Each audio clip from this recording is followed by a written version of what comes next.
qu'on avait un certificat de sociologie générale. J'avais en même temps Henri Lefebvre. Henri Lefebvre nous traitait le langage, il a sorti un bouquin après. De Julien Freud, je me souviens, une forte personnalité, effectivement, un type imposant, qu'on respectait.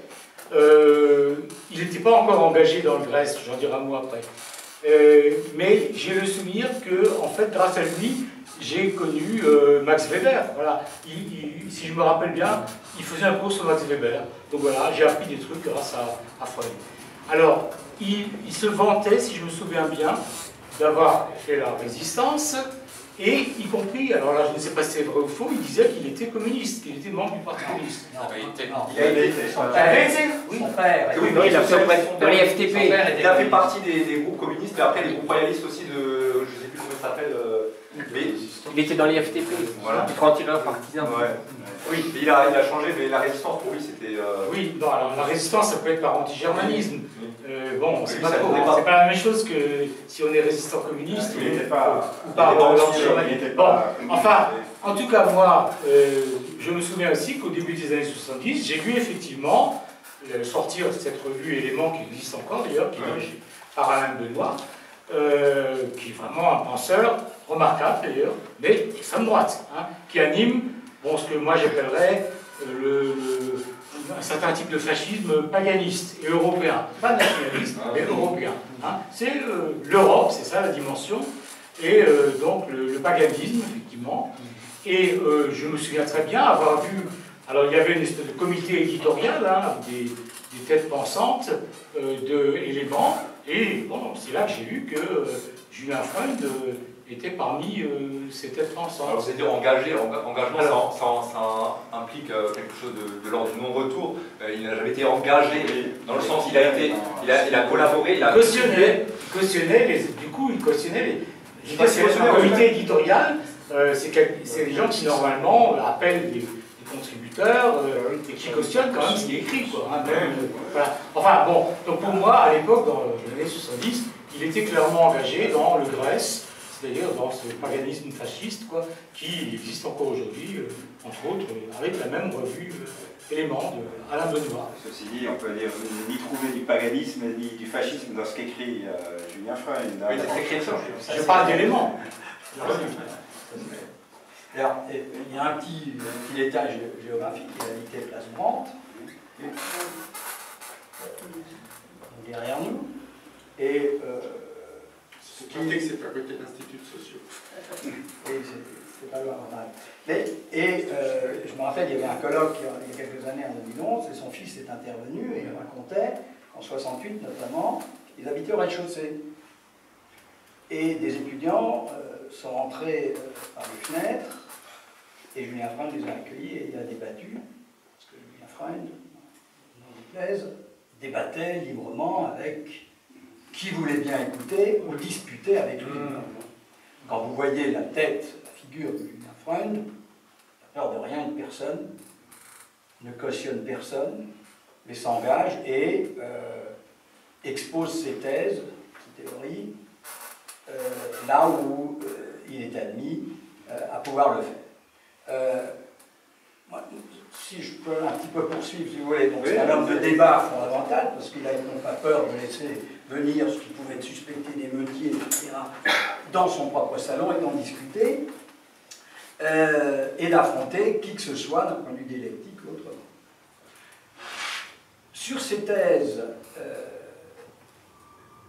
j'invoquerais volontiers le concept de classique du politique, c'est-à-dire c'est quelqu'un qui était tellement charnellement attaché à ses concitoyens, aux ressortissants de son peuple, qu'il a défini à la sauce aristotélicienne comment structurer ce peuple et comment défendre son peuple et ceux qu'on aime.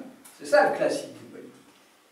Et c'est là qu'il a rencontré l'œuvre de Carl Schmitt, semble-t-il. Il nous dit qu'il a trouvé le bouquin Griffiths Politician dans la rue. C'est peut-être un petit peu enjolivé, enfin peu importe. C'est Paul Ricoeur qui lui a... Oui, non, oui, enfin, ça paraît plus évident que c'est pas Boulevard de la Victoire qu'on va trouver par terre, y compris la version. Bon. Donc, il a été fasciné. Il faut aussi dire que son passage dans la Résistance, c'est-à-dire c'est l'université de Strasbourg, très précisément, qui a été replié à Clermont-Ferrand, et son groupe s'appelait les Gergoviotes, ce qui est tout à fait emblématique de la dimension du classique, c'est-à-dire on résiste contre tout envahisseur, quel qu'il soit. Et c'est là qu'il a connu sa femme.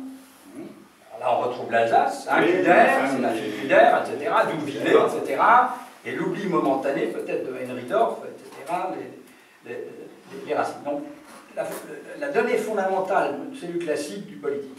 Ensuite, on parle d'humanisme, on parle d'idéologie, mais l'idéologie pour Julien Freund, c'est précisément, messieurs, ce que vous jusqu'à présent vous représentez et incarnez, une espèce de sécularisation, de biblisme politique, de gauchisme, de gauche, etc., de tous azimuts, d'humanisme, si on veut aussi, et c'est précisément ce que Julien Freund emballait dans le concept d'idéologie. Donc c'est quelque chose de très polémique, très clair et qui détermine.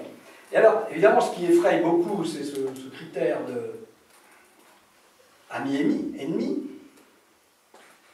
Je vais quand même glisser, il y a une phrase célèbre de Schmitt, l'ennemi est la figure de son propre questionnement, c'est quand même philosophiquement très intéressant.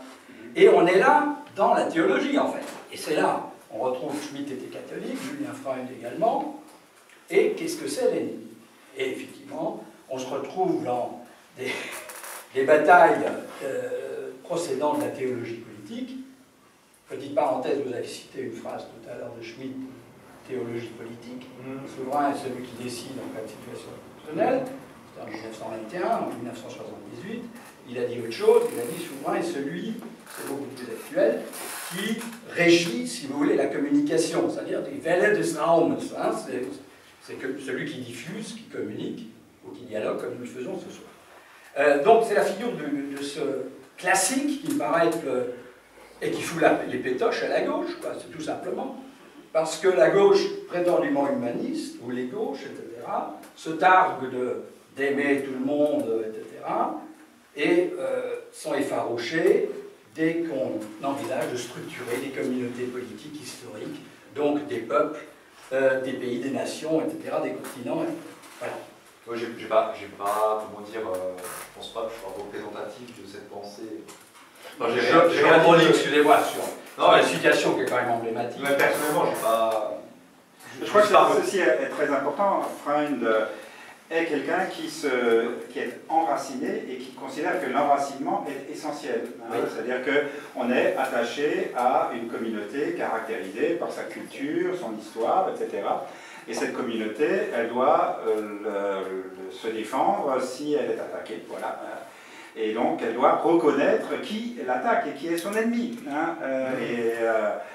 ceci ne veut pas dire qu'il faut alors devenir un sauvage, mais au contraire, je dirais en ayant une vision bien circonscrite de son ennemi, on arrive aussi à éviter de le diaboliser de manière excessive. Mais c'est vous qui l'avez dit de façon très justement, on ne désigne pas l'ennemi, c'est la théorie de Freud, c'est l'ennemi qui vous désigne.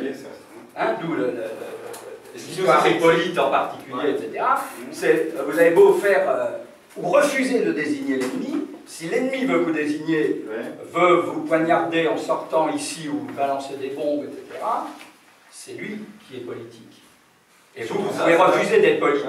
Je voulais juste revenir sur un point qui est important et très amusant toujours, c'est sur ce terme d'idéologie.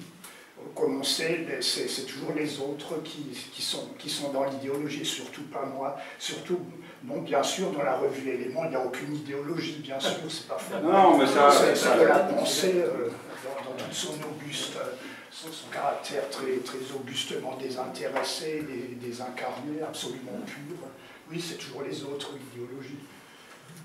Je crois qu'on se perd là dans ça c'est une dilation. Oui, c'est pas intéressant. Le concept intéressant, concrètement, c'est que mon voisin se sentait obligé de se défendre. Ah, moi, je pense pas comme ça. Non, mais justement, Julien Freund, il se tenait à distance des idéologies, oui, bien sûr, qu'elles soient de gauche comme de droite. Oui, surtout. Il n'était pas réductible à une idée. Bien sûr, surtout en écrivant dans la revue Éléments. Je crois que d'une certaine manière... Écoutez, vous faites la promotion de cette revue. Julien Freund n'a jamais écrit dans la revue. C'est une confusion avec la revue de Nouvelle École. Il y a plus des colloques qui ont été... Oui, c'est vrai, c'est complètement différent. Non, mais si on veut déjà être précis. Il est vrai qu'il a... Vous avez parlé du comité de parrainage. Le comité dit de parrainage. Voilà, le parrainage, oui. Mais je pense qu'il serait aussi plus intéressant, maintenant qu'on prospère, si vous voulez, dans les thèses, dans les bouquins, hein, en particulier des bouquins... vous avez parlé, Julien Freund était un philosophe, un de ses bouquins auxquels il tenait le plus, c'était Philosophie philosophique. Hein. Oui, mais moi je pense que c'est un sociologue et que ce n'est pas tellement un philosophe. Hein. Je ne vois pas... Ouais. Ça dépend à quoi ça nous sert. Oui, parce que ce genre de qualification n'est pas essentiel. Si, on peut revenir dessus. Oui, il paraît intéressant. Nous sommes aujourd'hui, nous vivons actuellement, par exemple, dans un contexte où, effectivement, on peut sortir dans la rue et se faire poignarder, puisque ça arrive actuellement de temps en temps. Et je crois que c'est une illustration de la manière dont peut-être une illustration de la pensée de Freund. Nous, le terrorisme islamiste, nous en voulions pas, mais lui, il nous veut. Voilà. Mais donc, nier cette réalité... nous, on n'a rien fait à l'islam. On n'a pas colonisé. Non, la question est de savoir nier cette réalité en disant « Ah, mais ce sont des pauvres gens, c'est nous les responsables, etc. » C'est tout à fait la pensée que Julien Freund attaque. Il considère que le problème n'est pas tellement de savoir si nous, on est responsable de quelque chose, mais maintenant, qu'est-ce qu'on fait de cette situation où nous avons... il faut, en quelque sorte, défendre nos intérêts très concrètement.